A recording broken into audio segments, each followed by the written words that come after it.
How to withdraw USDT from Coinbase Wallet.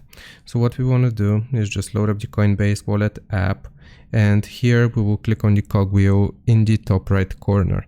Now make sure that your Coinbase account is connected to your Coinbase Wallet here, so make sure that they're linked together.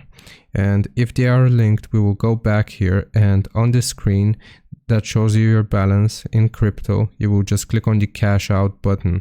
Afterwards, we will select the payment method you want to cash out to, so we can do debit card or whatever.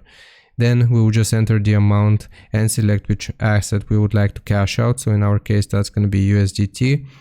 Then just click on continue, and you can complete the transaction by clicking on confirm. And that's how you do it. That's how you withdraw USDT from Coinbase Wallet. Hope this helps. Leave a like and sub. I'll see you next time.